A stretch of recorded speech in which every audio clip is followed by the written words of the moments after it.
জানেন যে সুপ্রভা মাহবুব ওরফে মডেল সানাই মাহবুব, তার স্বামী আবু সালেহ মুসা, তিনি তার কাছ থেকে ১৯ লক্ষ টাকা ক্যাশ নিয়েছেন ব্যবসা করার জন্য। সেই টাকাটা তিনি নষ্ট করেন বা কী করেন সেটা বাদীর জানা নাই। পরবর্তীতে বাদীর কাছ থেকে ২২ লক্ষ টাকা যৌতুক চাওয়া হয়। ২২ লক্ষ টাকা যৌতুক না দিলে সে বাদীর বাসা থেকে বের হয়ে যায়, বাদীকে মারধর করে বা বাদীকে মানসিক যন্ত্রণা দিয়ে।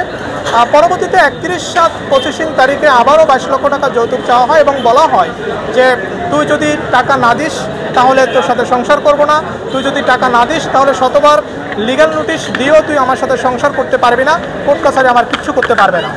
যাই হোক, বিজ্ঞ আদালত সন্তুষ্ট হয়ে বিজ্ঞ আদালত আমাদের কথা শুনে, বাদীর কথা শুনে বিজ্ঞ আদালত সেদিন সমন দিয়েছিলেন।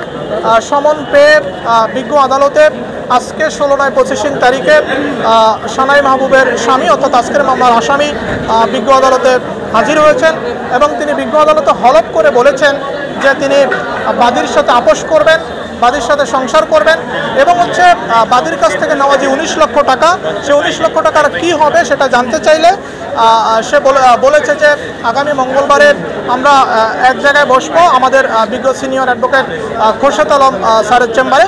সেখানে বসার মাধ্যমে একটা মীমাংসা বা সমঝোতার চেষ্টা করা হবে।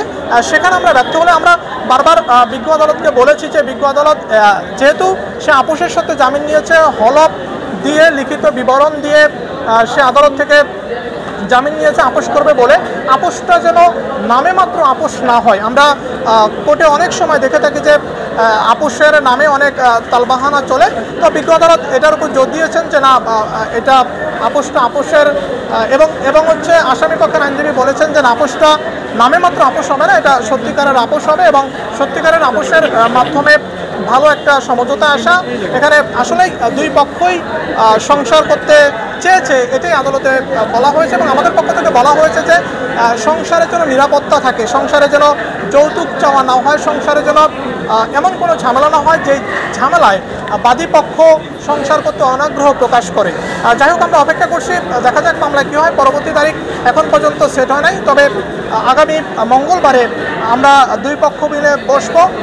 সেদিন কী হবে সেটা ওই দিন জানা যাবে। আসলে আমরা যেটা বারবার বলার চেষ্টা করেছি যে আমাদের ১৯ লক্ষ টাকা, বাদী যে ১৯ লক্ষ টাকা আবু সালেহ মুসাকে দিয়েছে ব্যবসা করার জন্য, সে ১৯ লক্ষ টাকার কী হলো। এবং আপনারা জানেন যে সানাই মাহবুব একজন ভুক্তভোগী নারী এবং সানাই মাহবুবের আগের জীবন আর বর্তমান জীবন রাত দিন পার্থক্য। সানাই মাহবুব এই সংসার করার জন্যই তিনি হিজাব করেছেন, সানাই মাহবুব সংসার করার জন্যই তিনি সাংসারিক একটা মেয়ে যেমন হয় ঠিক তেমনভাবে জীবন ধারণ করছেন। যাই হোক, আমরা আদালতে ন্যায় বিচার কামনা করেছি। আপাতত হলফনামা পূর্বক তারা আদালতে বলেছে যে তারা আপোষ করবে। দেখা যাক আপোষের কী হয়।